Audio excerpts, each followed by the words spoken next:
El que tenga oídos, que oiga. Y a veces eso es lo que uno necesariamente o lo que uno esencialmente necesita. Poner a funcionar los oídos, que por muchos años han estado cerrados, para escuchar de una vez por todas lo que Dios, para salvarnos, porque ese es su propósito, nos viene gritando.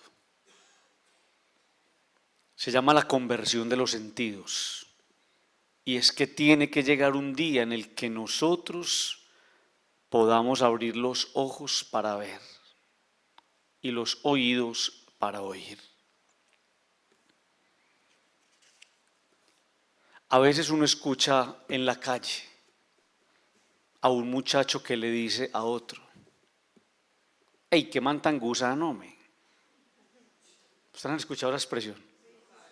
¿No la han escuchado? Un muchacho que le dice: ¡Ey, qué man tan gusano, me! Para decirle que man tan cansón, todo eso. Hoy el Señor nos dice gusanos, pero no lo dice tan duro. Nos dice gusanitos. No temas, gusanito de Jacob. Y cuando el Señor utiliza esa expresión en el libro de Isaías, tiene un propósito extraordinario: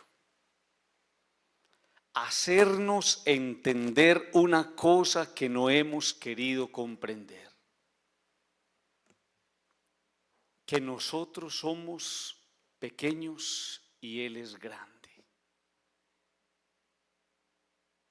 Eso es una cosa muy linda. Ustedes son pequeños y yo soy el grande. Ustedes son criaturas, yo soy el creador. Ustedes son hechura, yo soy el que los hice.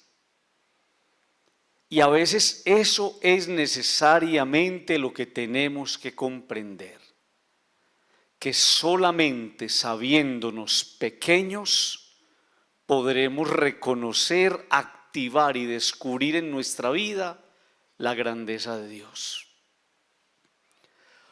Por eso el Evangelio es extraordinario, porque Jesús le va a echar un piropo muy grande a Juan el Bautista. Jesús, imagínense ustedes Jesús diciendo eso de uno: les aseguro que no ha nacido de mujer nadie más grande que Juan el Bautista. Jesús está diciendo que el más grande de todos es Juan Bautista. Pero mire lo que dice después: pero si alguno de ustedes se hace pequeñito, gusanito, usted es más grande que Juan Bautista. ¿A usted no le parece muy precioso eso, hombre? Que el Señor me diga a mí: si vos sos capaz de cultivar la pequeñez, vos podés llegar a ser muy grande. Y entonces uno empieza a preguntarse cómo cultivar la pequeñez. Y la pequeñez se va cultivando sencillamente cuando usted no se sabe protagonista de esta historia. Es que los protagonistas de esta historia no somos nosotros. Y por eso esos protagonismos, a veces tan raros, tan fastidiosos, no le gustan al Señor. El protagonista de esta historia es Dios, porque Él es el grande y nosotros somos los pequeños. ¿Por qué se leen estas lecturas en el Adviento? Porque el Adviento es un tiempo privilegiado para cultivar la pequeñez. El Adviento es un tiempo privilegiado para entender que somos nada en las manos de Dios. El Adviento es un tiempo privilegiado para entender que las cosas materiales son importantes, pero que las cosas más importantes son las personas. Así se va construyendo la pequeñez. el Adviento es un tiempo maravilloso para entender que lo que a mí me hace verdaderamente pequeño es ser capaz de reconocer en mi vida al más grande de todos, que es Jesús. Por eso comienza el profeta Isaías a contarnos por qué Él es el grande. Y lo empieza a hacer con una promesa extraordinaria. Los pobres y los indigentes buscan agua y no la encuentran. Eso podría decírselo a una persona: Padre, es que yo busco y no encuentro, yo toco y no se me abre, yo hago y nada me sale bien. Eso lo está diciendo el profeta Isaías. Y entonces pareciera que me fuera a decir, o que me estuviera diciendo: te tenés que hacer pequeño para que la cosa funcione bien. Y dígame, le pregunto yo al profeta Isaías, si yo me hago pequeño, ¿qué ventaja me trae eso o qué beneficios voy a tener? Y entonces miren la respuesta del profeta Isaías: yo, el Señor Dios, no te abandonaré. Es que yo soy el grande, vos sos el gusanito. Yo no te voy a abandonar. ¿Saben ustedes cuál es el problema más grande y cómo trabaja el diablo? El problema más grande es uno saberse abandonado de Dios. Y por eso el diablo trabaja haciendo que usted se levante contra Dios. Así trabaja el diablo. El que reniega de Dios, el que vive diciendo: es que Dios se olvidó de mí, es que ya empezó a caminar de la mano, ya empezó a aceptar los coqueteos del diablo, que le empezó a poner en el corazón: reniegue de la paternidad de Dios. Es un papá que se olvidó de usted. Así trabaja el diablo. Dice el Señor: yo, el Dios de Israel, no lo abandonaré. No te voy a abandonar. Y mire lo que dice después: haré brotar ríos en cumbres desoladas, en medio de los valles manantiales. Transformaré el desierto en ciénega y el yermo en fuentes de agua. Ahí aparece Juan Bautista, que está predicando en el desierto. Y entonces yo pienso en el desierto de mi vida. Padre, es que mi vida es como un desierto. Yo a veces me levanto, Padre, y vivo una soledad tan grande. Y a veces es un desierto, Padre, de angustias. Y a veces es un desierto, Padre, de añoranzas. Y a veces, Padre, es un desierto colmado de desesperación. Y a veces, Padre, es un desierto colmado de recuerdos tristes. Dígame, Padre, ¿yo qué hago en mi desierto? Y dice el profeta Isaías: pues vuelva a Dios. Vuelva a Dios. Vuelva a Dios. Reconozcan su vida, a veces soberbia, la grandeza de Dios. Pero dígame, ¿por qué tengo que volver a Dios en medio de mi desierto? Porque Él en el desierto hará brotar ríos en cumbres desoladas, en medio de los valles manantiales. Transformará el desierto en ciénega y el yermo en fuentes de agua. Pondrá en el desierto cedros, acacias, mirtos y olivares. Plantará en la estepa cipreses junto con olmos y alerces. ¿Sabe qué le está diciendo al Señor? Vuelva a mí, yo hago que usted florezca. Eso es lo que le está diciendo el Señor. Amigos, es que uno no va entendiendo cómo no escucha uno a un Dios que le está diciendo: si te soltás de mí, te morís. A Dios no le hace falta sino sentarse en el suelo con plastilina. Es verdad.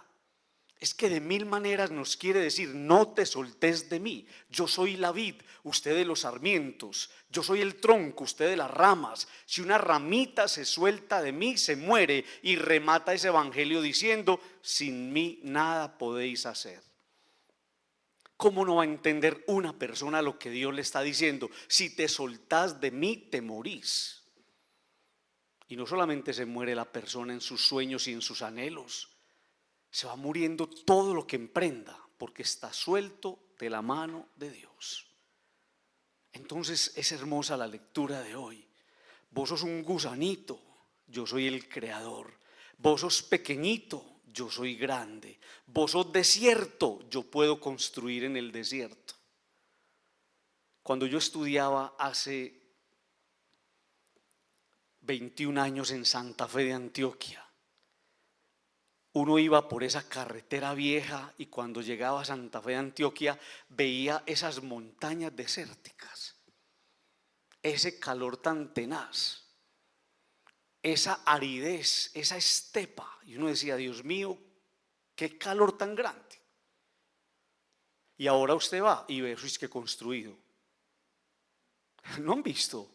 Llevaron agua allá, construyeron unas casas inmensas, hay árboles, hay plantas, hay frutos. Cuando uno va a Israel, en el desierto cultivan yamangos, cultivan aguacates, en el desierto hay agua. Amigos, no es la promesa del Señor que puede coger tu vida reseca, vuelta a nada y ponerla a producir.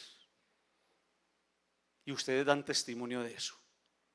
Porque ustedes antes eran muy secos y se volvieron muy queridos. Ustedes antes eran muy áridos y empezaron a dar frutos. Vengan a mí, dice el Señor, yo no los voy a abandonar y yo haré brotar en medio de ustedes cosas maravillosas. Mi familia es un desierto. ¿Qué tengo que hacer? Vuelva a Dios, que te está diciendo, yo haré brotar en el desierto. Mi matrimonio es un desierto. Vuelva a Dios, que yo haré que en ese matrimonio florezcan nuevamente las rosas y allí hayan nuevamente frutos. Y ponga ahí lo que quiera, mi empresa, mi trabajo, mis hijos, mis amigos, lo que sea. Venga a mí, que yo ahí soy capaz de hacer cosas nuevas. Quiero terminar con una idea sencilla. Hoy el día de la Virgen de Guadalupe.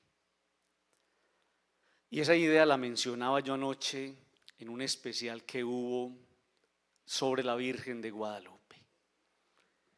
Y es ese tema tan lindo, tan misterioso, tan especial de esa imagen plasmada en el ayate de aquel indio Juan Diego. Entonces los especialistas, la NASA, estudiando todo eso, dicen que la imagen es flotante.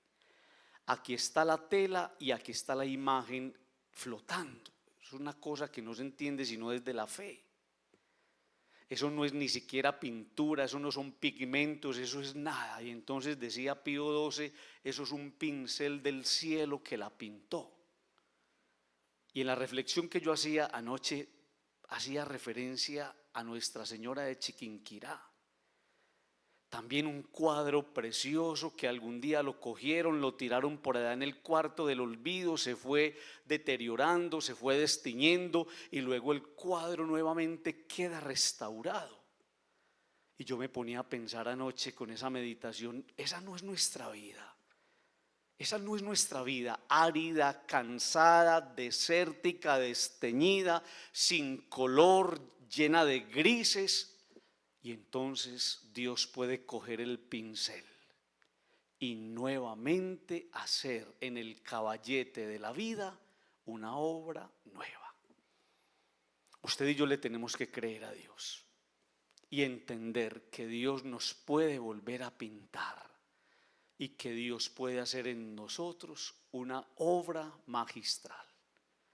Vamos a pedirle al Señor que nos conceda la gracia a todos nosotros de hacernos pequeños, para que haciéndonos pequeños seamos verdaderamente grandes. Digan conmigo, amén.